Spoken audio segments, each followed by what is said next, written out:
Hello ಎಲ್ಲರಿಗೂ ನಮಸ್ಕಾರ. ಎಲ್ಲರೂ ಹೇಗಿದ್ದೀರಾ? ಐ ಹೋಪ್ ಎಲ್ಲರೂ ಚೆನ್ನಾಗಿದ್ದೀರಾ ಅಂತ ಅಂದ್ಕೊಂಡಿದ್ದೀನಿ.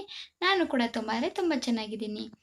ಇವತ್ತಿನ ವಿಡಿಯೋ ಏನಪ್ಪ ಅಂದರೆ, ಕಿಚನ್ಗೆ ಯೂಸ್ ಆಗುವಂಥ 2 ಕಿಚನ್ ಟಿಪ್ಸ್ನ ನಾನು ನಿಮ್ಮ ಜೊತೆ ಶೇರ್ ಮಾಡ್ಕೋತಾ ಇದ್ದೀನಿ. ಈ ವಿಡಿಯೋ ಅಂತೂ ಮಿಸ್ ಮಾಡಿಕೊಳ್ಳಬೇಡಿ.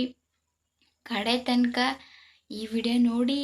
ಈ ಟಿಪ್ಸ್ ನಿಮಗೂ ಏನಾದರೂ ಗೊತ್ತಾ? ನಾನಿವತ್ತು ಕಿಚನ್ ಟಿಪ್ಸ್ನ ಹೇಳ್ಕೊಡ್ತಾ ಇದ್ದೀನಿ. ಫಸ್ಟ್ನೇ ಟಿಪ್ಸ್ ಯಾವುದು ಅಂತ ನೋಡ್ಕೊಬೋಣ ಬನ್ನಿ. ಈರುಳ್ಳಿನ ಕಟ್ ಮಾಡಬೇಕಾದ್ರೆ ನಾವು ಕೈಯಲ್ಲಿ ಇಟ್ಕೊಂಡು ಕಟ್ ಮಾಡಬೇಕಾದ್ರೆ ಕೈ ಕಟ್ಟಾಗ್ಬಿಡುತ್ತೆ ಅಂತ ಭಯ ಇರುತ್ತೆ.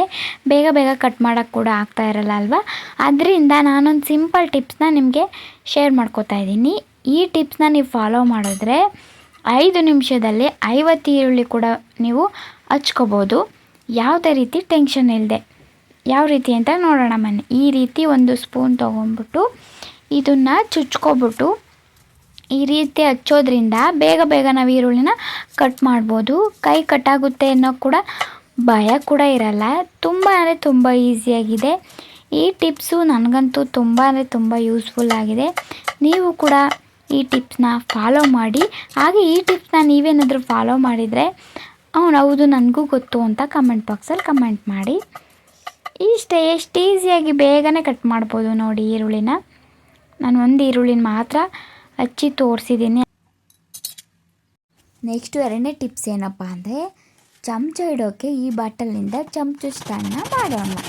ತುಂಬ ಈಸಿ. ಈ ರೀತಿ ಇದನ್ನು ಕಟ್ ಮಾಡ್ಕೊಬಿಟ್ಟು ನೆಕ್ಸ್ಟು ಈ ಬಾಟಲಲ್ಲಿರೋ ಸ್ಟಿಕ್ಕರ್ನ ರಿಮೂವ್ ಮಾಡ್ಕೊಂಡಿದ್ದಾದಮೇಲೆ ಈಗ ಮುಂದೆಗಡೆ ಸ್ವಲ್ಪ ನಾನು ತೋರಿಸ್ತೀನಿ ನೋಡಿ. ಈ ರೀತಿ ಕಟ್ ಮಾಡ್ಕೊಂಡಿದ್ದಾದಮೇಲೆ ಮುಂದೆ ಸ್ವಲ್ಪ ಕಟ್ ಮಾಡ್ಕೊಳ್ಳೋಣ.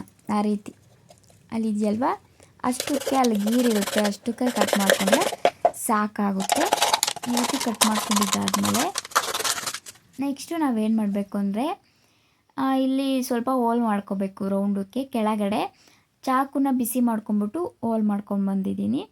ಇವಾಗ ಯಾವ ರೀತಿ ಮಾಡೋದು ಅಂದರೆ, ಬಿಲ್ಟೆ ತೆಗೆದ್ಬಿಟ್ಟು ಈ ಕೆಳಗಡೆ ಹೋಲ್ ಮಾಡಿರ್ತೀವಲ್ಲ ಅದರಿಂದ ನಾವು ಮುಂಚೆ ಕಟ್ ಮಾಡ್ಕೊಂಡಿದ್ವಲ್ವ ಬಿಲ್ಟೆದು ಕ್ಯಾಪ್ನ ಅದರೊಳಗೆ ಹಾಕಬೇಕು. ಈ ರೀತಿ ಫಿಕ್ಸ್ ಮಾಡ್ಕೋಬೇಕು. ಈ ರೀತಿ ಫಿಕ್ಸ್ ಮಾಡ್ಕೋಬೇಕಾದ್ರೆ ಸ್ವಲ್ಪ ವಾಟ್ರ್ ಬಾಟ್ಲಲ್ಲಿ ಡಂಕ್ ಆಗುತ್ತೆ, ಅದನ್ನು ಸರಿ ಮಾಡ್ಕೊಳ್ಳಿ. ಇವಾಗ ನಾನು ಸರಿ ಮಾಡ್ಕೊಂಬಂದೆ. ಅಂದರೆ ಸ್ವಲ್ಪ ಇದಾಗ್ಬಿಟ್ಟಿತ್ತು, ತಗ್ಗಿತ್ತು, ಅದರಿಂದ ಅದು ಸರಿಯಾಗಿ ನಿಂತ್ಕೋತಾ ಇರಲಿಲ್ಲ.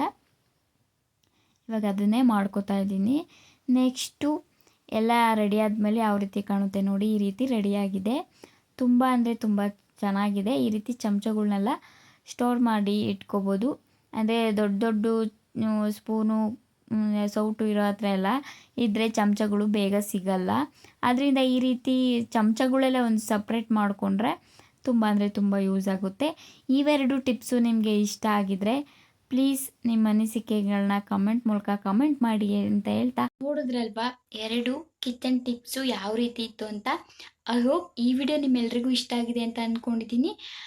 ಈ ವಿಡಿಯೋ ಏನಾದರೂ ಇಷ್ಟ ಆದರೆ ದಯವಿಟ್ಟು ಕಮೆಂಟ್ ಬಾಕ್ಸಲ್ಲಿ ಕಮೆಂಟ್ ಮಾಡಿ. ಈ ಟಿಪ್ ನಿಮ್ಗೇನಾದ್ರು ಗೊತ್ತಿದ್ರೆ ಗೊತ್ತು ಅಂತ ಕಮೆಂಟ್ ಮಾಡಿ. ಹಾಗೆ ಇನ್ನಷ್ಟು ಹೆಚ್ಚಿನ ವಿಡಿಯೋಗಳಿಗಾಗಿ Varshita vlogs YouTube channel please subscribe ಮಾಡ್ಕೊಂಡು ನೋಡಿ ಅಂತ ಹೇಳ್ತಾ ಈ ವಿಡಿಯೋನ ಇಲ್ಲಿಗೆ ಎಂಡ್ ಮಾಡ್ತಾ ಇದ್ದೀನಿ. ಮತ್ತೊಂದು ವಿಡಿಯೋದೊಂದಿಗೆ ಮತ್ತೆ ಸಿಗ್ತೀನಿ. ಅಲ್ಲಿವರೆಗೂ